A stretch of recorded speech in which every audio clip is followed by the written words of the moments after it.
중년이 되어 재혼을 하는 사람이 많다고 합니다. 친구나 자식과 함께 있어도 문득 외로운 감정이 들 때가 있어서라고 하는데요. 그러나 아쉽게도 이런 기분과 감정에 휩쓸려 재혼을 했다가 또 다시 비슷한 이유로 헤어지는 재혼 부부가 많다고 합니다. 실패로 끝나는 재혼 생활을 막기 위해 다양한 전문가들과 철학자들이 재혼을 말리고 차라리 혼자 지내라고 하는 이유는 무엇일까요? 재혼 전 생각해 봐야 할 내용들에 대해서 지금 바로 알아보겠습니다. 전 남편 전 부인에게 없었던 좋은 면만 보고 재혼을 결심하면 안 된다. 이전 상대의 외모가 만족스럽지 못해서 잘생기고 예쁜 사람을 결혼 상대로 생각하거나 경제력이 없었던 상대에게 질려버려서 재력만 보는 사람도 있습니다. 물론 이런 상대를 만나면 내 지인들이나 가족들에게 상대를 소개할 때도 어깨가 올라가고 뿌듯할 것입니다. 하지만 중요한 것은 그 외에도 내가 이 사람과 함께 하고 싶은 이유가 있는가 하는 점입니다. 상대의 좋은 면만 보게 되면 단점은 상대적으로 작아 보이기 마련입니다. 그러나 재혼 후 같이 살기 시작하면 이전에는 느끼지 못했던 단점들이 커지기 시작할 것입니다. 그러나 사실은 단점이 커진 게 아니라 알면서도 애써 모른 척했던 상대의 단점들이 나에게 와닿기 시작했을 뿐이라는 것입니다. 그렇게 살다 보면 점점 갈등은 깊어지고 또 다시 이혼을 되풀이하게 될 수도 있습니다. 한번 해봤기 때문에 이혼이 쉽다고 생각하지 마세요. 더 큰 부담으로 다가오게 됩니다. 주위에는 또 어떻게 얘기하고 자식들에게는 어떻게 설명할 것인가요? 재혼을 하기보다는 차라리 친구처럼 가깝게 지내는 것이 더 낫다는 사실. 그때가 돼서 깨닫지 마세요. 따라서 내가 상대를 얼마나 이해할 수 있는지 생각해보고 반대로 상대는 나를 어디까지 이해할 수 있는지 따져보세요. 많은 사람들이 이런 걱정 없이 성급하게 재혼을 결심한다고 합니다. 빨리 만나서 진도도 빨리 나가고 사랑도 빨리 불타오르지만 결국 사랑은 그만큼 빨리 식습니다. 만난 지 얼마 되지도 않았는데 왜 이제서야 나타나냐? 운명의 상대를 만난 것처럼 행동을 하지요. 사랑에 빠지는 것은 자연스럽고 아름다운 일이지만 이전과 같은 이유로 이혼하고 싶지 않다면 조금 신중해져야 합니다. 자랑만으로 결혼 생활을 이어갈 수 없다는 사실을 이제는 알 것입니다. 재혼은 특히 더 그렇지요. 따라서 연애 시기에 나를 뜨겁게 사랑해 준다고 재혼을 결심하지 마세요. 그리고 내가 상대의 조건을 어디까지 따져봤는지 조용히 생각해 보세요. 너무 속물 아니냐고 하지만 결혼은 현실입니다. 막상 재혼 후 빠르게 사랑이 식어서 슬퍼한다면 마음이 너무 아프지 않을까요? 내가 상대의 어떤 점을 보고 좋다는 감정을 느끼는지 그게 몇 가지냐 꼼꼼하게 따져 보아야 합니다. 내가 상대를 좋아하는 이유가 많으면 많을수록 좋지요. 그러나 단순히 나를 사랑해주고 챙겨준다는 이유만으로 재혼을 생각 중이라면 위험할 수 있습니다.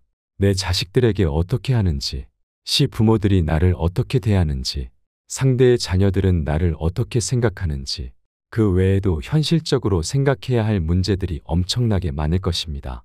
사랑이 모든 것을 해결해 줄 거라는 생각은 하지 않는 것이 좋습니다. 오죽하면 독일의 저명한 철학자 쇼펜하워도 혼자가 되는 것에 익숙해지라고 했습니다. 혼자 있는 것에 외로움을 느끼지 말고 자신에 대해 더 알아가라는 의미이기도 하지요. 타인의 시선, 사회적인 시선 때문에 혼자 사는 것을 두려워하지 마세요. 알고 보니 나와는 안 맞는 사람과 함께 살면서 자유를 속박당하는 것보다는 100배는 더 나은 삶이 될 것입니다. 요즘에는 혼자서도 할 수 있는 것이 많지요. 유튜브도 볼 수 있고 여행을 다니기도 너무 좋지 않은가요? 연애를 하지 말라는 소리가 아니에요. 혼자 살더라도 좋은 사람과 어울리며 세상을 살아갈 수 있다는 의미입니다. 괜히 무리하게 재혼을 했다가 상대방의 자녀들과의 불화로 이혼을 하게 되는 경우도 많이 보았습니다. 재혼에서 자녀와 관련된 문제는 폭탄과도 같지요. 솔직하게 상대의 자녀까지 진정한 사랑으로 이해하고 보듬어 줄 사람이 얼마나 있을까요? 이런 경우가 흔치 않기 때문에 뉴스나 방송에서도 그 사례를 보여주는 것이 아닐까요? 중년의 재혼은 특히 자녀 문제가 빠질 수 없는 상황이기 때문에 나와 상대 둘만의 관계가 좋다고 해서 무리하게 추진해서는 안 되는 것이지요. 결국 자녀들에게 그 관계를 인정받아야 사회적으로도 인정받을 수 있다는 것이 진실입니다. 또한 커플 같은 분위기만을 생각했다가 자녀들이 둘의 관계에 들어오게 되면 그때부터는 가족으로 함께 해야 된다는 사실도 우리가 기억해야 할 점이지요. 그렇기 때문에 재혼을 하게 되면 자유와는 조금 멀어질 수 있습니다. 주말에 편안하게 누워서 유튜브나 TV를 보면서 하루를 보내는 것이 일상이라면 재혼 후에는 그런 일상적인 일들이 어려워질 수도 있다는 것이지요. 이것은 포기해야 되는 것이 생긴다는 의미입니다. 포기하는 만큼 얻는 것이 많으면 재혼은 옳은 선택이겠지만 현실적으로 그럴 수 있는지 생각해 봐야 합니다. 또한 재혼의 목적이 상대와 같은지 생각해 보세요. 누군가는 어린 자녀를 돌볼 사람이 필요해서 배우자를 찾는 경우도 있다고 합니다. 또 어떤 누군가는 내 노후를 책임질 수 있는 재력이 있는 사람을 찾기도 합니다. 좋고 나쁜 것을 나누기 위한 것이 아니라 이것은 재혼이 사랑만으로 가능하지 않다는 현실을 말하는 것입니다. 생각하는 것이 서로 다르면 재혼을 정리하게 될 수밖에 없지요. 주의해야 할 것은 나의 자존감이 낮은 상태라고 해서 상대와 나의 관계를 갑과 을로 규정하면 안 된다는 것이지요. 스스로를 낮추지 마세요. 또한 자신이 갑이라고 생각하는 사람과 연애 중이라면 재혼은 절대 말리고 싶습니다. 하나를 보면 열을 안다고 했지요. 시작이 그러한데 어떻게 좋은 결혼 생활을 이어나갈 수 있을까요? 자존감이 지면 이상한 사람만 주위에 꼬이게 되지요. 내 옆에 있는 사람이 떠날까 봐 전전긍긍하게 되고 항상 끌려다니는 만남 지속하고 있다면 그 관계는 정리하는 것이 좋습니다. 나를 존중하지 않는 사람은 만날 이유가 없습니다. 타인의 시선을 의식하지 말고 혼자만의 시간을 의미 있게 보내세요. 그 시간이 앞으로의 인생에 큰 빛이 되어 자존감은 올라갈 것이고 그에 맞는 짝을 찾을 수 있을 것입니다. 혼자가 된 많은 중년들이 인생을 살아보니 단점도 있지만 장점도 많다고 합니다. 어떤 사람은 현재 자신의 삶이 꼭 길을 걷고 있다 하고 표현하기도 합니다. 적당하게 일도 하고 취미를 찾아 즐기고 또 건강을 위해 운동도 하면서 지낸다는 것이지요. 그러면서도 가끔 밖에서 만나는 이성 친구를 사귀고 식사도 하고 데이트도 하면서 그렇게 지낸다고 합니다. 늦은 나이에 혼자가 됐기 때문에 꼭 법적으로 부부여도 없다는 것이 그들의 이유라고 합니다. 이런 삶을 살기 위해서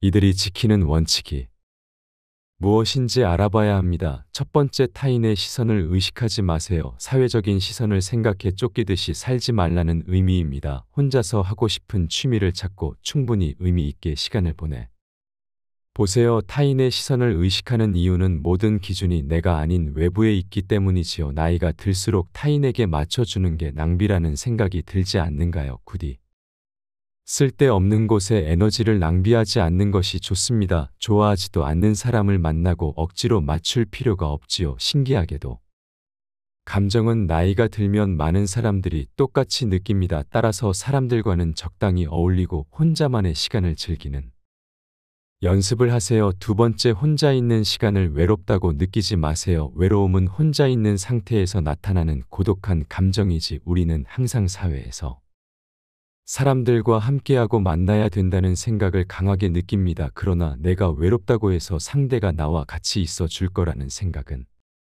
내려놓는 것이 좋습니다. 의지하려는 행동을 자제하고 나에게 에너지를 집중해야 합니다. 공감이란 우리가 일상적으로 느끼는 감정이므로 혼자 있는 방법을 배워야 할 필요가 있습니다. 한번 결혼 생활에 실패해서 체혼을 하면서 인생을 보내는 분들 중에서는 혼자만의 시간을 갖고 배우자는 신경 쓰지 않으면서 혼자 하고 싶은 것을 하면서 시간을 보내는 사람들이 많습니다. 그런데 어느 날 노후에 혼자 살려고 하니 외로울 것 같고 걱정도 되고 해서 재혼을 생각하십니다. 특히나 자신은 혼자서 자유롭게 지내는 게 좋은데 자녀를 직접 양육하고 있는 경우에는 혼자 가하는 것에 대한 부담을 느껴서 본인을 대신해서 내 자녀를 돌봐줄 수 있는 배우자를 찾는 것을 목적으로 하는 사람이 많습니다. 본인의 자유로운 영혼과 이혼 사유에 대한 아무런 해결책이 없으면서 개선하거나 고칠 생각 없이 매 불편함만 해결되었으면 하는 것입니다. 이렇게 이기적인 마음으로 재혼을 하면 이혼하기 쉽습니다. 특히 외롭다는 이유로 재혼을 하게 되면 90% 이상 다시 이혼한다고 합니다. 이혼한 부부에게 왜 이혼하게 되었냐고 이혼 사유를 물어보면 대부분 돌아오는 답변이 성격 차이라고 합니다. 성격 차이로 이혼한 것은 어쨌든 배우자가 나와 다른 가치관을 주장한다. 그나 다른 성격을 보일 때 조화롭게 맞춰 나가지 못했다는 것입니다. 이는 결혼 생활을 유지하지 못하게 하는 큰 이유가 됩니다. 나의 성에도 문제가 있기 때문에 성격을 맞춰주기 어려워서 이혼을 하게 된 경우일 수 있습니다. 그런데 보통 성격 차이로 이혼한 부부들은 본인이 문제가 있다고는 생각하지 않는 경우가 대부분입니다. 그렇게 이혼을 하고 시간이 흘러 누군가 새로운 사람을 만나서 체험한다고 하더라도 결국 다시 성격 차이로 이혼하는 것입니다. 처음에 만남을 이어갈 때는 간도 쓸게도 모든 것을 빼줄 것처럼 하더라도 결국 시간이 흐르면 마음이 식어서 본인의 원래 나쁜 성격이 드러나게 되고 또 다시 이혼을 하게 될 확률이 높아집니다. 세 번째는 두 번은 실패할 수 없다는 강한 의지가 부담이나 욕심으로 넘어가면 더 큰 집착으로 변합니다. 결혼을 잘 유지하기 위한 노력은 중요합니다. 그러나 유지의 방법은 모른 채 그저 의욕만 앞서다 보면 세 번, 네 번의 결혼도 같은 곳에서 넘어질 수 있음을 명심해야 합니다. 만약 전 배우자가 바람을 피워서 이혼했을 경우 배신감으로 인한 상처가 너무 커서 재혼한 배우자를 믿지 못하고 의심하는 경과 그렇습니다. 이런 경우에는 재혼을 서두르지 말고 내 마음을 먼저 들여다 보아야 합니다. 또한 전 배우자에게 복수하려는 마음에서 급하게 재혼하는 경우도 파국에 이르는 길입니다. 결국 자신의 쓴 뿌리는 반드시 해결해야 합니다. 자신을 돌아보는 것은 너무나 아프고 보고 싶지도 인정하고 싶지도 않은 불편한 나와의 대면 입이에 빠지거나 체혼을 생각할 때 신중하게 결정합니다. 하지만 실제로 전 배우자와의 갈등이 다시 새로운 배우자와의 관계에서 재현되거나 반복되기 시작하며 또는 새로운 갈등을 겪게 되면서 회의와 혼란을 경험하게 되는 경우가 많습니다. 영국의 타임스는 신문사에서 취재한 기사에 따르면 영국에서는 내년 10만 명이 재혼을 하는데 대부분의 사람들이 첫 번째 결혼보다 만족하지 못한다라고 합니다. 또한 결혼의 만족도는 초혼의 경우가 60% 가장 높고 한쪽이 체혼인 경우가 50% 둘 다 체혼인 경우가 30% 제일 만족하지 못한다고 합니다. 다시 결혼을 할수록 기대는 높아지고 실패하면 안 된다는 두려움 때문에 실망도 큰 것입니다. 이것만 보더라도 재혼을 했을 때는 처음 결혼했을 때보다 불행할 확률이 높습니다. 차라리 결혼 말고 연애만 하는 것도 정답일 수 있겠습니다. 아니면 친구처럼 편하게 지낼 만한 분과 여행도 다니고 맛있는 것도 먹으면서 편하게 지내는 것도 좋겠습니다. 네 번째는 돈 때문입니다. 왜 돈 때문에 이혼을 하는 걸까요? 너무 안 줘서 재혼이 깨지게 되는 경우가 많습니다. 대부분 한 번의 이혼의 경험을 거쳐서 재혼을 하게 되신 분들에게는 여러 가지 깨달은 교훈이 있습니다. 이러지 말아야 된다라는 교훈도 있지만 이것만은 내가 뺏기지 말아야 되겠다는 아집이 생게 됩니다. 그래서 내가 아무리 돈을 많이 벌어도 재혼한 배우자한테 돈을 계산해서 주는 경우가 많습니다. 초원처럼 전부를 맡기는 경우는 잘 없습니다. 필요한 생활비를 무슨 계약금 주듯이 얼마를 준다라는 것입니다. 그런데 이게 문제가 아닙니다. 결혼하면 생활비로 얼마를 주겠다 약속을 해서 결혼했는데 처음에 결혼할 때 300 주다가 그 다음에 200 주다가 그러더니 당신도 벌잖아 이 돈은 내가 써 하는 분들이 많다고 합니다. 그러면서 더럽고 치사하지 각자 돈은 각자 쓰자 하게 되고 경제적인 부분에서 초원처럼 쉽게 합해지는 점에서 상당히 계산적으로 빠지게 됩니다. 돈에 관한 갈등이 시작되는 것입니다. 그래서 결국은 재혼이 돈 때문에 깨지게 되는데 여기에 또 한 가지 요인이 있습니다. 각자가 배우자 몰래 자신의 자녀들에게 돈을 돌립니다. 65세 정도 넘어가면이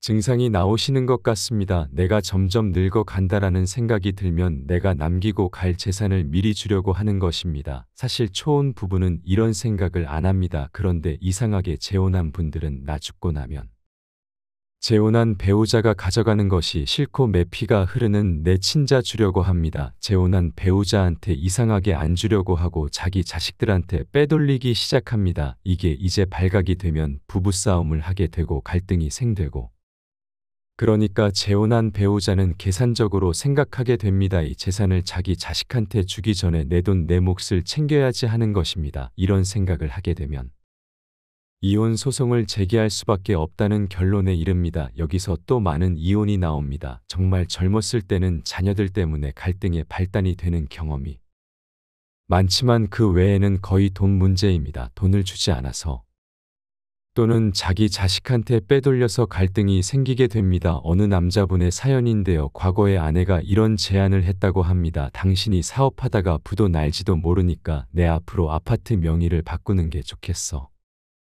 그래서 증여를 해줬다고 합니다. 그런데 이분이 은퇴를 하고 돌아가실 때가 되니까 그제서야 전처의 자녀들이 마음에 걸리더라. 그래서 아내한테 우리가 사는 아파트가 너무 크니까 좁은 데로 옮겨가고 아파트 팔아서 우리 아이들 좀 주면 안 되겠냐. 내가 미안한 게 있어서 그래라고 말했더니 단호하게 딱 거절을 하더라는 거예요. 그래서 이분이 궁금하셨던 것은 아내와 나이 차이가 있으니까 내가 더 먼저 죽을 건데 그럼 내가 죽으면 내 자녀들은 아무런 상속을 못 받지 않 하는 것이습니다. 그럼 내가 먼저 죽고 나서 나중에 지금의 배우자가 죽으면 그 재산은 누구한테 상속되냐 이것을 묻는 것입니다. 이럴 경우 아내의 전남편 자녀한테 상속이 됩니다. 이 문제가 또 굉장히 처하게 대두가 된다라는 겁니다. 왜냐하면 걔하고 친자는 사실 상속권이 없습니다. 그래서 아버지가 모한테 증여한 날로부터 1년 내에 만약에 돌아가신다고 하면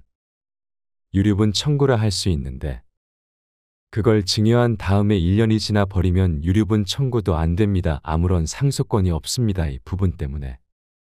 내가 죽기 전에 재산 분할이라는 부분 때문에.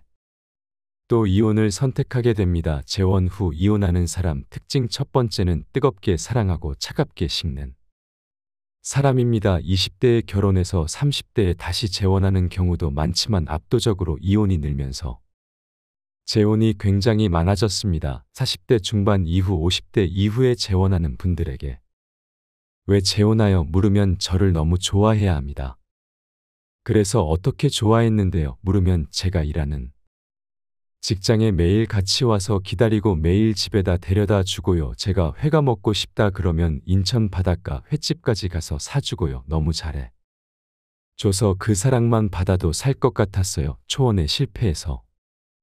그 배우자한테 받은 상처가 컸는데 이 사람은 다 어루만져주고 그 상처를 치유해 줄 것 같아서 결혼했어 합니다. 그런데 우리가 20대 때는 사랑이 뜨겁습니다. 왜 별도 따다 줄 것 같고 밥을 안 먹어도 살 것 같은데 나이 450 넘어서 초에 실패하고 한 번의 상처를 겪은 분들은 사랑만 갖고 사는 건 아니라는 것을 압니다. 그래서 그 사랑이 길게 가지 않습니다. 결혼에서는 사랑이 아닌 다른 요소가 이 결혼을 유지하게 하는 경우가 많기 때문입니다. 예를 들면 자녀를 잘 기르겠다, 자녀를 성공시키겠다 그런 것도 있지만 이 사람이 성실하고 굶기지 않고 하니까 그것만으로도 만족한다. 아내가 착하고 우리 부모한테 잘하고 아이들 잘 기르고 알뜰살뜰 하니까 그래 비록 예쁘고 여우짓은 안 해도 믿음직해서 산다 이런 분들이 많습니다. 사실은 결혼 생활을 유지하는 데 있어서 한 번의 결혼을 실패한 분들이 정말 20대 때처럼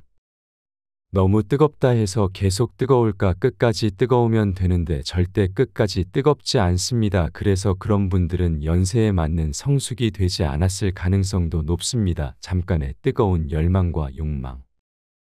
충동 이런 것에서 아직 벗어나지 못한 경우입니다. 재혼에서 처음보다 그 뜨거운 사랑이 빨리 식더라는 것이 공통된 의견입니다. 그러니까 정말 나 아니면 죽을 것 같고 온 열정을 바쳤던 사람이 재혼하고 난 이후로부터는 한테 너 이거밖에 못해 너 전에 결혼도 그래서 실패했지 이렇게 된다는 겁니다. 뜨거운 사랑에 기대서 재혼한 분들은 갑자기 하늘에서 땅으로 뚝 떨어지는 것 같은 변화를 느낀다고 합니다.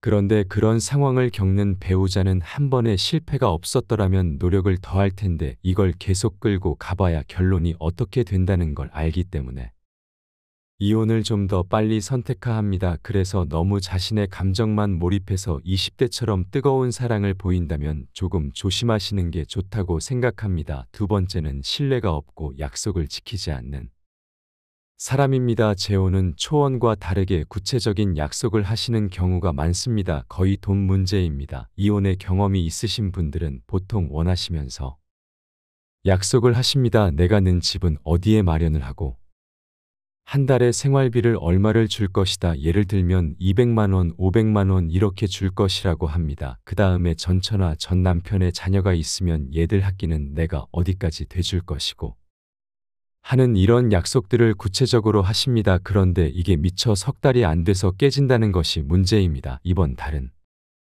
내가 좀 부족하니까 당신 돈으로 우선서 하는 순간 진짜 고민하셔야 된다고 봅니다. 그것은 시작이기 때문입니다. 물론 갑자기 환경이 어려워질 수는 있습니다. 하지만 자신이 그렇게 한 말을 지키지 못했으면서 너무 당당한 것이 포인트입니다. 그런데 이런 분들은 오히려 상대 배우자를 돈 보고 결혼한 꽃뱀 취급을 하십니다. 한 달에 200만 원, 300만 원 생활비를 준다고 면 그거에 맞춰서 계획이라는 게 생깁니다. 여기서 부식비 얼마 하고 관리비는 어떻게 내고 그 다음에 각자 보험 내고 그 다음에 주대전화 요금 내고 이런 계획이라는 걸 갖고 결혼을 했는데 이게 무너진다고 하면 애정도 쉽게 마련이겠죠. 석 달도 못 가서 지키지 못할 약속을 하는 사람은 신뢰하기가 어렵기 때문입니다. 쟤는 20대 때 30대 때 즐거운 정으로 만나서 아무리 고생하더라도 라면 반 개씩 나눠 먹으면서 살자 하는 것과는 다릅니다. 재혼은 왜냐하면 그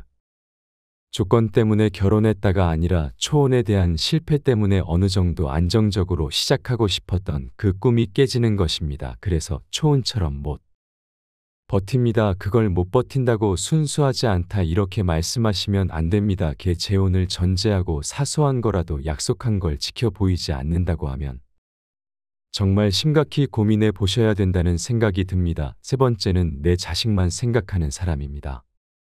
먼저 각자의 자녀와의 관계를 살펴보셔야 됩니다. 인터뷰 사례를 하나 드겠습니다. 세상에 제 남편이요. 자기 애들하고 사이가 좋지 않아서 한 번도 연락도 안 했거든요. 우리 재혼할 때도 결혼식 할 때도 오지도 않고요. 평소에 연락도 오지 않았어요. 그런데 갑자기 부동산이 올라서 상가 하나 팔려고 하니까 얘들이 갑자기 연락하고 찾아오고 하는 거예요. 그러니까 이 양반이 홀딱 넘어가 가지고 그동안은 정말 원수처럼 하고 말도 못 꺼내게 하더니 애들한테 갑자기 1억 원을 넣어 주고요. 장가 팔면 반을 나눠준다고 하고 이러는 거예요. 이런 경우 자녀들 때문에 이혼하는 경우가 반 이상입니다. 차라리 내 재산이 얼만데 내가 다 쓰고 죽을 수는 없고 자녀들한테 얼마 주고 당신 자녀한테 이렇게 주고 우리는 이것만 갖고 삽시다. 이게 더 신뢰를 가질 수 있다라는 것입니다. 이상하게 재혼하는 분들께서는 65세가 지나시면 회귀 본능처럼 내 핏줄이 통한 자녀들한테 주시려고 하십니다. 내 배우자의 재산에 대해서 내 자녀는 상속권이 없기 때문에 65세 이상이 지나면서 우리가 살고 있는 집까지 다 자기 자녀한테 준다라고 하면 이것은 내 노후 생계 문제가 됩니다. 이런 문제 때문에 선택할 수 있는 건 이혼밖에 없습니다. 그러니까 재혼할 때 내 자녀들 신경 쓰지 마. 당신만이 최고야. 이거보다는 내 자산이 얼마인데 자녀들에게는 얼마를 줄 거고 당신하고 난 이렇게 살고 이런 계획을 밝혀주시는 분이 더 신뢰가 있는 분입니다. 재혼을 할 때.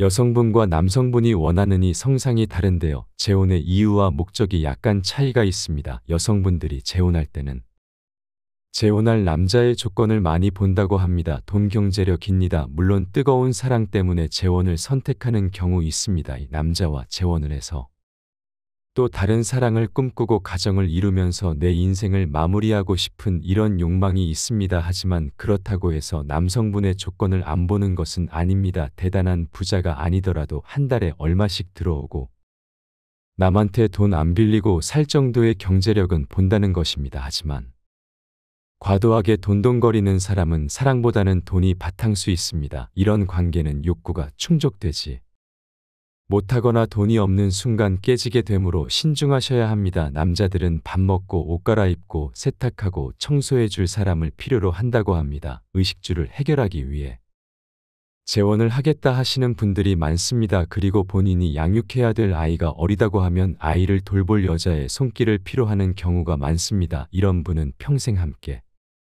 하고 싶은 배우자를 찾는 것이 아니라 식물을 찾는 것이나 다름없습니다. 이런 조건을 따지는 분들은 재혼을 해도 이혼할 확률이 높습니다. 감사할 줄 알고 미안한 줄 알고 창피한 줄 아는 사람을 만나야 합니다. 물론 재혼을 해서도 잘 사는 분들도 있습니다. 하지만 상호 조율하고 겪어내야 할 부분들이 많은 만큼 재혼을 염두에 두고 계신다면 오늘 말씀드릴 내용 잘 기억하셔서 의미 있는 만남을 이뤄 가시길 바랍니다. 앞으로의 인생이 더 행복해지기 위해서 오늘 들으신 내용을 천천히 생각해 보세요. 첫 번째, 상대방의 좋은 면만 보지 말 것. 두 번째, 사랑만으로 재혼을 결심하지 말기. 세 번째, 일상적인 자유를 포기할 각오가 되었는지 확인할 것. 네 번째, 재혼의 목적을 생각해 볼 것. 다섯 번째, 자존감이 낮다고 아무나 만나지 말기.